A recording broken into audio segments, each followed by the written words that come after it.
Hi! Alors aujourd'hui on va se retrouver pour une nouvelle vidéo où on va parler lithothérapie. Donc qu'est-ce que la lithothérapie? La lithothérapie, pour faire simple, en gros c'est le pouvoir, le pouvoir des pierres. Donc en fait ça va être, en fait les pierres vont diffuser une certaine énergie.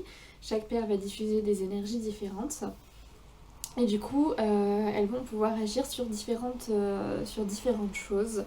Je vais pas m'étaler particulièrement sur ce que c'est et comment ça marche tout ça parce que clairement, je suis pas du tout une pro là-dedans. Je suis pas du tout assez renseignée sur le sujet pour pouvoir vous dire. Donc si ça vous intéresse, vous regardez comme tout le monde sur Google.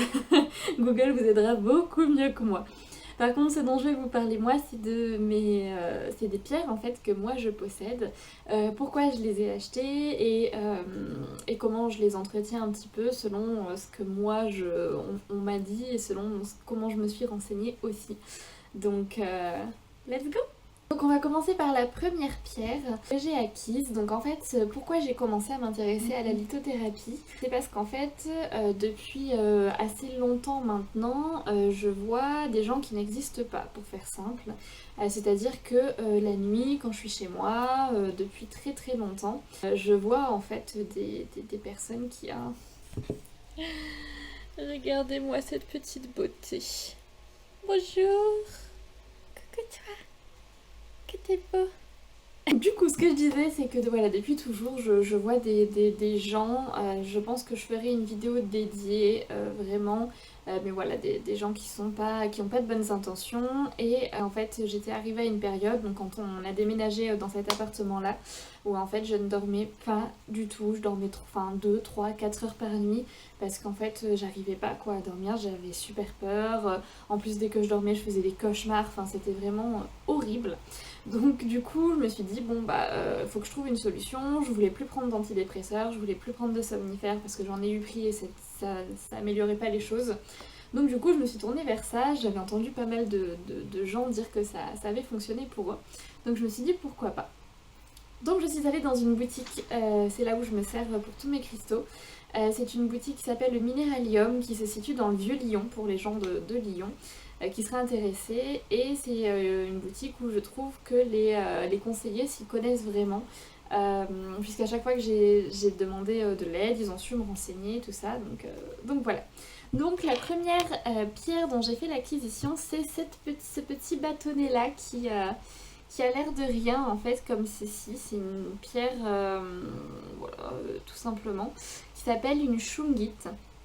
Et en fait, la shungite, c'est une pierre effectivement qui va permettre de lutter contre les mauvais esprits. Donc c'est vraiment une pierre comment on appelle ça, pour exorciser en fait les endroits, pour vraiment lutter contre un peu le paranormal quoi, c'est vraiment ce côté-là.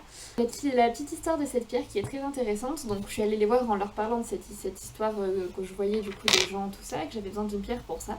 Et en fait, donc j'ai acheté cette pierre, je l'ai choisie. Et en fait, quand je l'ai eue, donc j'avais une sacoche en bandoulière, je l'avais mise dans ma sacoche. Et en fait, j'ai eu un mal de ventre. Mais horrible. Genre un truc, j'ai pas compris ce qui se passait. J'avais l'impression qu'on m'avait mis un caillou dans l'utérus, quoi, parce que c'était au niveau de l'utérus. Enfin, j'avais super mal, c'était horrible. J'arrive au boulot, j'étais pas bien et tout. Et puis d'une seconde à l'autre, plus rien. Et en fait, en me renseignant vraiment sur cette pierre, j'ai su qu'elle aidait également pour apaiser les maux de ventre. Donc en fait, peut-être que voilà, j'avais quelque chose à exorciser au niveau de mon bas du ventre, je sais pas, mais en tout cas, voilà, sans le savoir, ça a fonctionné. Donc comme quoi, même si j'avais des doutes sur le fait que la pierre fonctionne ou pas, bah, même sans savoir l'effet qu'elle avait, elle a eu un effet sur moi. Donc je trouvais ça quand même assez dingue à vous raconter. La seconde pierre dont j'ai fait l'acquisition, c'est cette petite pierre-là.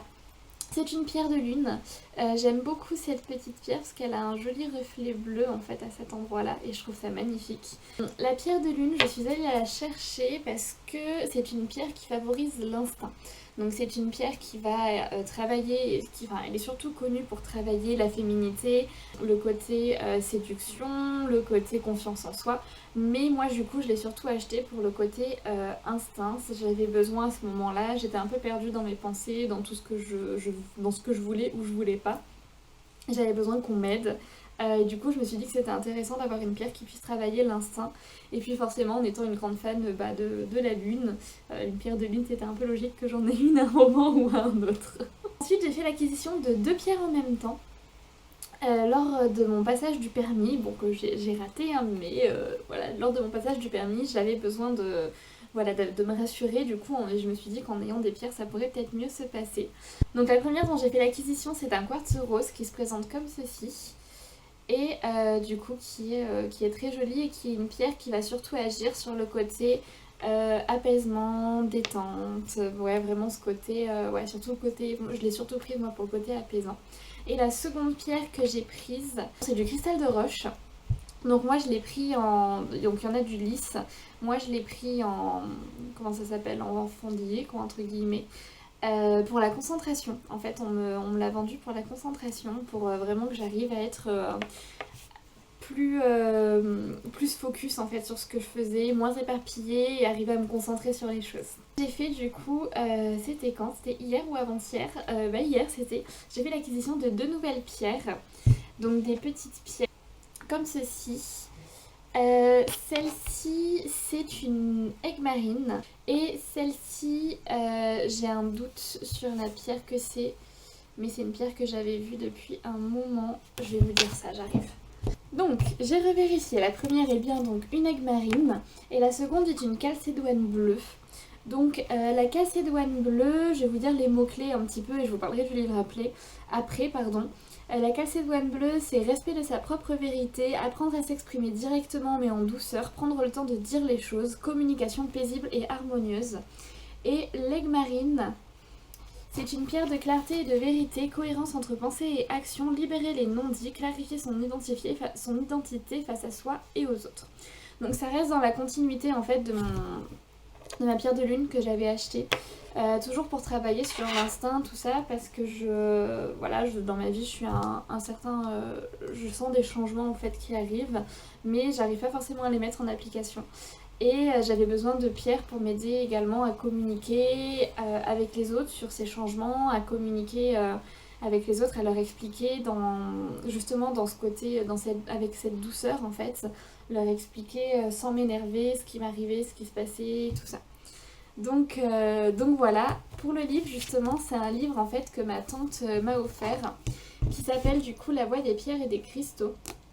Et en fait c'est un livre qui est génial. J'ai pas encore bien eu le temps de m'en occuper parce que je suis en train de lire un autre livre et j'aime pas mélanger trop les livres, mais j'ai commencé à le lire et je m'en suis servi du coup pour acquérir ces 2 petites pierres là parce que justement je savais ce que je voulais donner comme résultat, mais je savais pas du coup quelle pierre allait m'aider. Donc du coup j'ai regardé dans ce livre et en fait c'est un livre qui travaille en fait par chakra.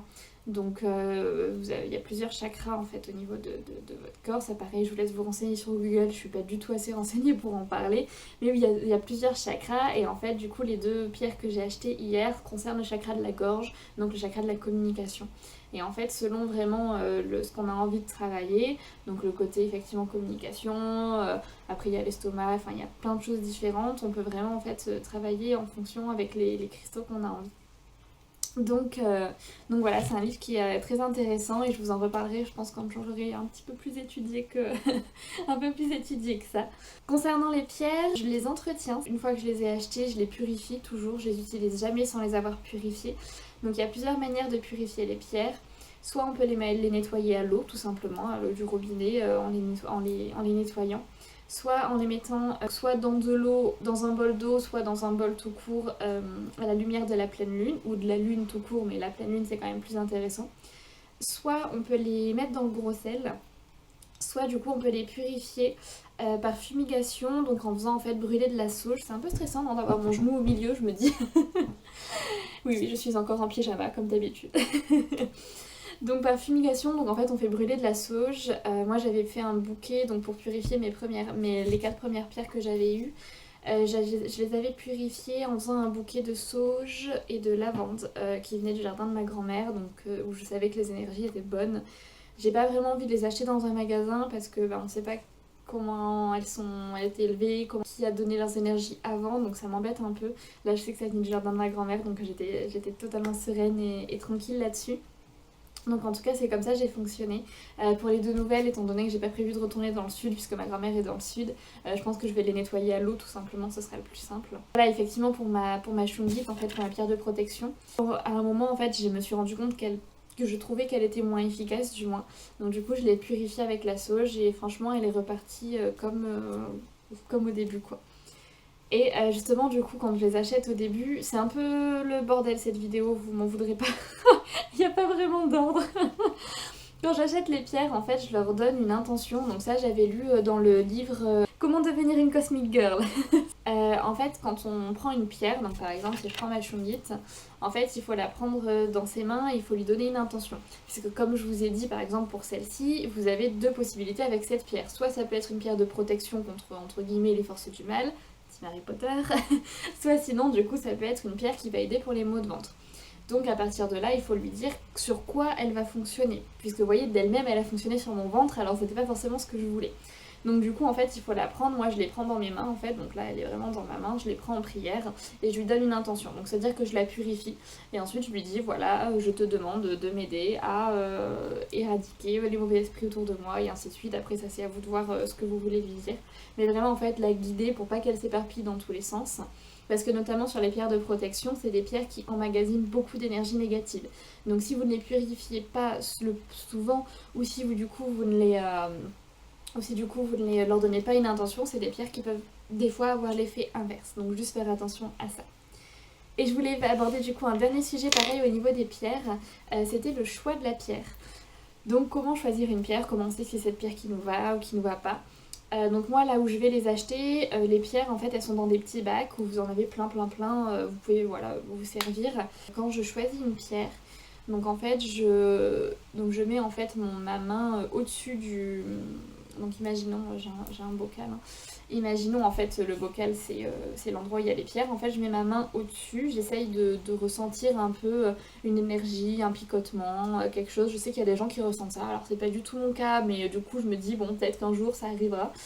Du coup je regarde un peu comment les pierres sont, la forme qu'elles ont. J'en prends une. En général, la première que je prends, je la garde toujours en main et c'est franchement 90% du temps c'est celle avec laquelle je repars parce que c'est la première intuition. Donc du coup je la prends. Je regarde un petit peu ses reflets, vous voyez par exemple pour ma pierre de lune, ce que je vous disais, c'est qu'elle a un joli reflet bleu en fait, que j'aime énormément. En général, je prends jamais des pierres parfaites. Toutes mes pierres sont abîmées. C'est la quartz rose, je sais pas si vous le verrez, mais elle est abîmée à ce niveau-là en fait, et du coup elle a de l'argenté dedans. Mon cristal de roche, je l'ai pris en tout complètement voilà, abîmé dedans. Celle-ci c'est pareil, elle est émaillée en fait au niveau de là. Et la bleue est également émaillée à ce niveau-là. Et la shungite, bon de nature c'est une pierre qui n'est pas du tout lisse, donc voilà. Donc je fais attention à ça, je déteste que mes pierres soient parfaites. Il y a des gens qui veulent, moi je ne veux surtout pas ça. Et du coup je prends donc ma première pierre dans une main. En fait je vais en choisir une seconde que je vais mettre dans l'autre main. Et en fait je vais regarder laquelle des deux chauffe, puisque vous vous rendrez compte que les pierres chauffent. Et pas parce que vos mains sont chaudes, hein, j'entends. Vraiment parce qu'elles vont venir agir en fait et elles vont sentir qu'il y a quelque chose à régler. Et en fait, du coup, je vais me prendre mes 2 pierres, je vais attendre 5 minutes, à peu près, enfin là 5 minutes, c'est énorme, 1 minute on va dire, voir laquelle des deux chauffe le plus. Et en général, c'est toujours la première que j'ai pris qui chauffe. Et je pars avec celle qui a le plus chauffé, parce que je considère que c'est celle qui a le plus à m'apporter. Donc voilà, un petit peu pour tous les conseils au niveau des pierres. Je pense que je vous ferai des petites updates au fur et à mesure que j'en achète d'autres. Et puis quand je serai un peu plus renseignée aussi. Voilà, j'espère que c'est une catégorie de vidéos qui vous plaira et qui vous plaît d'ailleurs, puisque la vidéo est finie. Et puis je vous fais plein de bisous et je vous dis à bientôt dans une prochaine vidéo.